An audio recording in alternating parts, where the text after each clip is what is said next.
vous ne pouvez pas mépriser ceux sans qui vous ne seriez pas là et penser que naturellement vous allez vous en sortir, naturellement vous allez réussir dans votre vie en négligeant les personnes sans lesquelles vous ne seriez pas là aujourd'hui. Ça veut dire que vous êtes quelqu'un d'ingrat. Vous êtes ingrat vis-à-vis de vos ancêtres. Vous êtes ingrat vis-à-vis des personnes sans qui vous ne seriez pas là aujourd'hui. Certains me diront, je n'ai pas choisi d'être là. Effectivement, tu n'as pas choisi. C'est la raison pour laquelle tu ne dois pas choisir de mépriser ceux grâce à qui tu es là. Tu n'as pas choisi, mais tu es là. Donc tu as le devoir de respecter ceux qui ont permis à ce que tu sois là. Même si tu es en conflit avec tes parents, même si tu es en conflit avec ta famille, tu ne peux pas ouvrir tes veines et vider ton sang pour le changer avec le sang de Jésus, pour le changer avec le sang de Marie, pour le changer avec le sang de Allah. Tu ne peux pas le faire. Ça veut dire qu'importe tes conflits au quotidien, la réalité brutale que personne ne peut changer, c'est que dans tes veines coule le sang de tes ancêtres et dans tes cellules se retrouvent les gènes de tes ancêtres.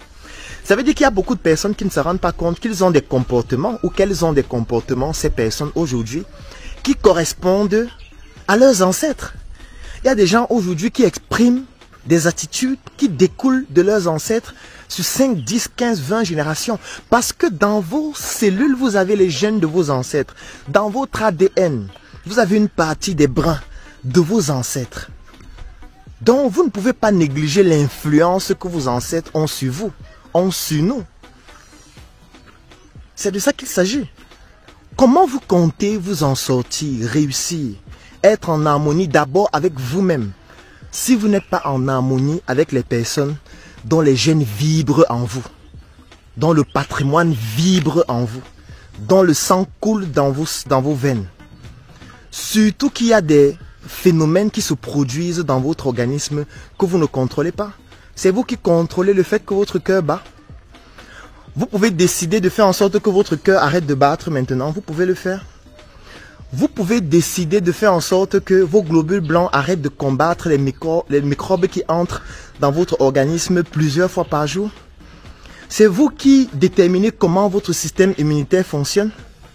Je veux dire, vous avez une toute petite influence dessus par rapport à votre activité physique comme je suis en train de le faire actuellement, par rapport à votre alimentation, par rapport à votre comportement, par rapport à votre hygiène ou alors sur le plan diététique, sur le plan nutritionnel.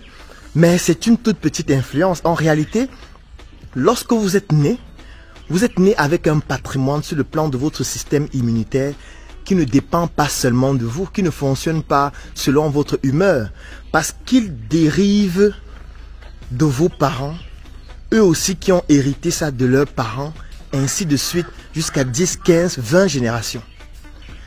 Donc vous ne pouvez pas prétendre aujourd'hui vous en sortir sans prendre en considération le patrimoine que vous avez en vous qui découle de vos ancêtres.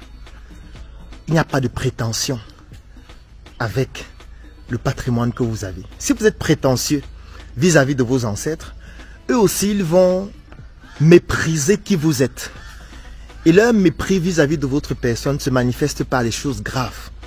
Ça se manifeste par des syndromes psychologiques. Ça se manifeste par le fait que vous pouvez avoir un trouble de la personnalité. Ça se manifeste par le fait que vous pouvez être déséquilibré, désorienté, souffrir de bipolarité, de schizophrénie et de tout ce que vous pouvez imaginer. Vous pensez que nos ancêtres prenaient en charge les patients qui souffraient de troubles psychologiques comment? En leur donnant des médicaments, des comprimés à boire? Pas toujours. Ils avaient compris que le fait d'être en harmonie avec ses ancêtres parfois permet de résoudre la plupart des problèmes que nous rencontrons. Aujourd'hui, nous devons comprendre que pour nous en sortir, nous devons être en harmonie avec nos ancêtres. Parce que si nous sommes en harmonie avec nos ancêtres, on n'aura plus besoin de venir nous enseigner que nous devons aimer notre frère comme nous-mêmes. Parce qu'en réalité, nos ancêtres sont aussi les ancêtres de nos frères qui sont à côté de nous, qui sont de l'ouest, qui sont du sud, qui sont du centre, qui sont du littoral, qui sont du nord, etc. Qui sont d'autres quartiers de l'Afrique. Donc ça va devenir quelque chose de naturel et de normal d'être en harmonie avec mon frère, parce que si je suis en harmonie avec mes ancêtres et partant du principe que nous avons des ancêtres communs, si on monte à 100, 200, 500 générations, Ça veut dire que je dois être en harmonie avec mon prochain.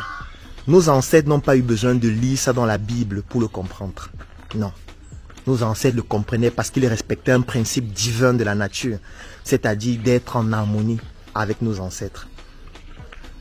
Cette vidéo a pour but de vous faire comprendre que vous devez apprendre à connaître vos ancêtres. Prenez un document, mettez votre nom. Ensuite, vous commencez à mettre des branches. Mon père s'appelait qui? Ma mère s'appelait qui? Le père de mon père s'appelait qui? La mère de mon père s'appelait qui? Le père de ma mère s'appelait qui? La mère de ma mère s'appelait qui? Remontez au nombre de générations que vous pouvez pour savoir d'où vous venez. Si vous ne connaissez pas vos parents, si vous n'avez jamais connu vos parents, peut-être parce que vous êtes né dans une situation dramatique, il n'est pas tard. Vous pouvez le faire en menant des recherches ou vous pouvez aider d'autres personnes à le faire. Parce que tôt ou tard, vous allez remonter jusqu'à comprendre ce qu'avaient vécu vos ancêtres. Documentez-vous, essayez de comprendre l'histoire de vos ancêtres, ce qu'ils avaient vécu. Où est-ce qu'ils avaient grandi? Comment est-ce qu'ils sont morts? Et là, vous allez comprendre la beauté de la nature et la beauté de l'environnement dans lequel nous vivons et qui est jonché par des informations extraordinaires, exclusives, qui vont vous permettre de mieux vous connaître et de mieux vous comprendre. La mission est simple. Voici une arme capable de changer le mindset du continent africain. Détruire l'obésité de l'inconsistance intellectuelle dans laquelle se cache le coffret VIP. Il possède une arme contenant 200 heures de formation et 8 ans d'expérience entrepreneuriale. Recevez le pouvoir de devenir une meilleure version de vous-même. Armez-vous de cette clé pour une réussite entrepreneuriale.